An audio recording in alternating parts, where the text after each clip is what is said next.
वलीद अपनी माँ से कहता है कि मुझे इस चीज़ का पहले से ही शक था कि कोई ना कोई ऐसी बात है जिसकी वजह से मिनाहिल काफ़ी परेशान है, लेकिन मिनाहिल को भी अभी सारी बात खुल के पता चली है। इसलिए वलीद उसका साथ देने के लिए हर वक्त तैयार खड़ा है। उसको कहता है कि तुम अपने आप को अकेला मत समझो, देखो ऐसा कुछ भी नहीं होगा, सब कुछ ठीक हो जाएगा। इसलिए परेशान होने की कोई भी ज़रूरत नहीं है। तो इसलिए तुम इन बातों की टेंशन लो मत लो। नाज़रीन, आप देखेंगे कि किस तरीके से परेशान हो चुका है वलीद उसके लिए, लेकिन उसकी माँ कहती है कि बेटा हमें ही कुछ करना होगा। ये औरत जानबूझकर सब कुछ करने की कोशिश कर रही है और सारे मामलात को ख़राब करने की कोशिश कर रही है, लेकिन मैं ऐसा हरगिज़ नहीं होने दूंगी, क्योंकि मैं जानती हूँ कि माजदा कभी भी उसकी सगी नहीं हो सकती और कभी भी उसके साथ अच्छा सलूक नहीं कर सकती है। मुझे इस औरत पे पूरा पूरा यकीन था कि ये कोई ना कोई बंड खड़ा करेगी, इसलिए मैं मिनाहिल से कॉन्टैक्ट में थी कि कोई वक्त आए और मिनाहिल मुझे सारी अपनी बातें बताए। लेकिन मिनाहिल ने भी दिल से इस रिश्ते को निभाया है और माँ समझकर उसे हर बात को शेयर किया है। उसको भी पता चल चुका है कि उसके अलावा और कोई भी नहीं है जो उसका साथ देगा। इसलिए जी आप देखेंगे कि वो साफ साफ कह देती है कि मुझे सिर्फ और सिर्फ नरगिस आंटी के अलावा किसी पे कोई भरोसा नहीं, और मुझे यकीन ही नहीं आ रहा कि आप लोग मेरे साथ ये सब कुछ कर सकते हैं। और अफसोस की बात ये है, जैन जो कि बड़े बड़े दावे कर रहा था कि उसके साथ कुछ गलत नहीं होने देगा, वो भी खामोशी से इन सारी चीज़ों को देख रहा है और बर्दाश्त पे बर्दाश्त किए जा रहा है। लेकिन ये ही इसकी हरकत बिल्कुल गलत है। पहले भी एक दफ़ा मिनाहिल की ज़िंदगी इसी तरह खाक में मिल चुकी थी, लेकिन इस दफ़ा मिनाहिल बड़ी अक्लमंदी करेगी और बहुत ही तरीके के साथ हर चीज़ को हैंडल करेगी। जो कुछ वो समझ रही थी ना, वो ऐसा कुछ भी नहीं होने वाला।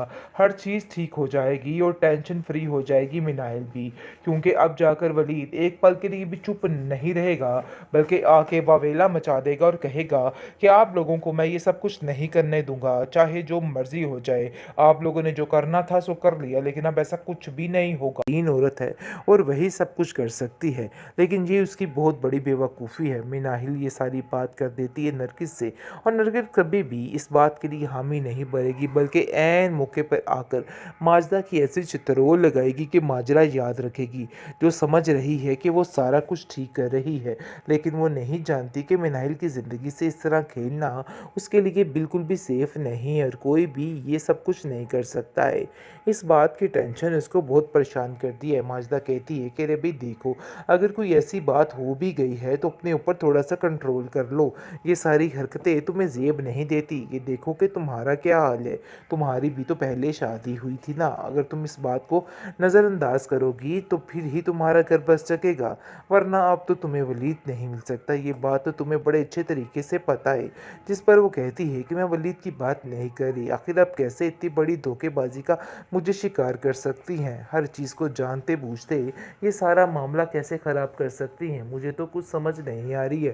जिस पर आप देखेंगे कि साफ साफ उसको कहता है कि बस बात तो ये सही है कि अब हमें मिनाहिल की मदद करनी है और किसी भी तरह से मिनाहिल को इस चुंगल से निकालना है, क्योंकि उसको इस चुंगल से निकाले बगैर मैं किसी भी तरह से ठीक नहीं रह सकता हूँ।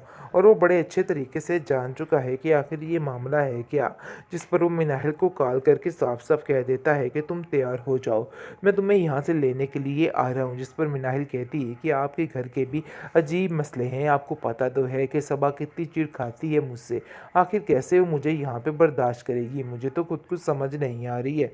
बहुत ज़्यादा परेशान हो चुकी है और वो खुद समझ नहीं पा रही कि क्या करे और क्या ना करे।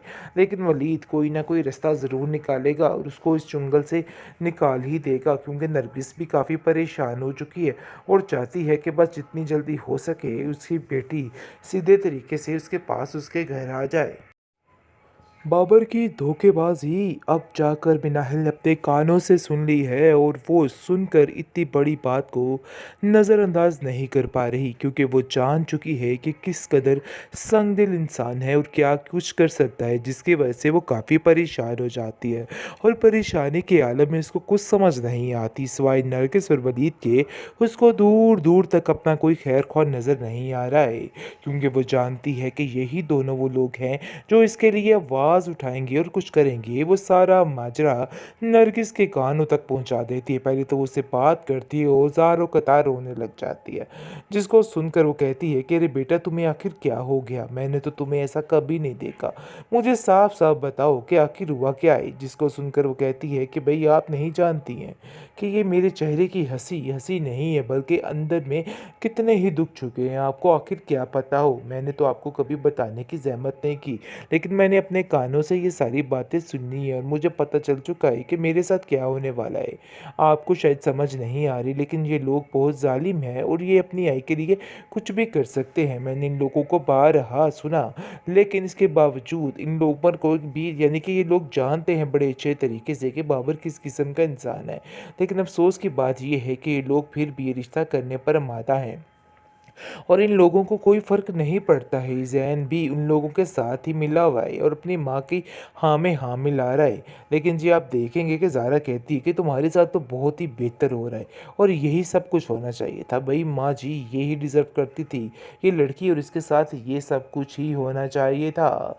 बहुत ज़्यादा खुश हो जाती है ज़ारा ये सारा माजरा देख के और कहती है कि अब इसमें नाहिल को मज़ा आएगा और तड़का लगेगा कि आखिर इसके साथ क्या होगा। यानी कि वो जुल्म की हद में इस कदर आगे गुजर चुकी है कि उसको किसी बात की कोई होश नहीं है और उसको ऐसा लगता है कि जैसे वही बेहतरीन औरत है और वही सब कुछ कर सकती है। लेकिन ये उसकी बहुत बड़ी बेवकूफ़ी है। मिनाहिल ये सारी बात कर देती है नरगिस से और नरगिस कभी भी इस बात के लिए हामी नहीं भरेगी, बल्कि ऐन मौके पर आकर माजदा की ऐसी चित्रोल लगाएगी कि माजरा याद रखेगी, जो समझ रही है कि वो सारा कुछ ठीक कर रही है, लेकिन वो नहीं जानती कि मिनाहिल की ज़िंदगी से इस तरह खेलना उसके लिए बिल्कुल भी सेफ़ नहीं है और कोई भी ये सब कुछ नहीं कर सकता है। इस बात की टेंशन उसको बहुत परेशान करती है। माजदा कहती है कि अरे भाई देखो, अगर कोई ऐसी बात हो भी गई है तो अपने ऊपर थोड़ा सा कंट्रोल कर लो।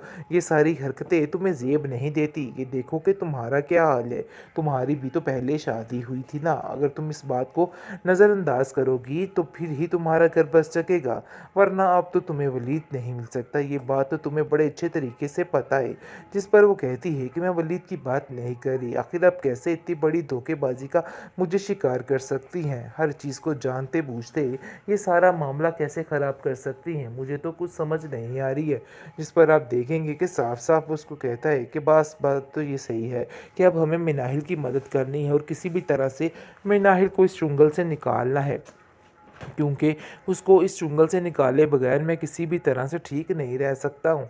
और वो बड़े अच्छे तरीके से जान चुका है कि आखिर ये मामला है क्या। जिस पर वो मिनाहिल को कॉल करके साफ साफ कह देता है कि तुम तैयार हो जाओ, मैं तुम्हें यहाँ से लेने के लिए आ रहा हूँ। जिस पर मिनाहिल कहती है कि आपके घर के भी अजीब मसले हैं, आपको पता तो है कि सबा कितनी चिढ़ खाती है मुझसे। आखिर कैसे वो मुझे यहाँ पे बर्दाश्त करेगी? मुझे तो खुद कुछ समझ नहीं आ रही है। बहुत ज़्यादा परेशान हो चुकी है और वो कुछ समझ नहीं पा रही कि क्या करे और क्या ना करे।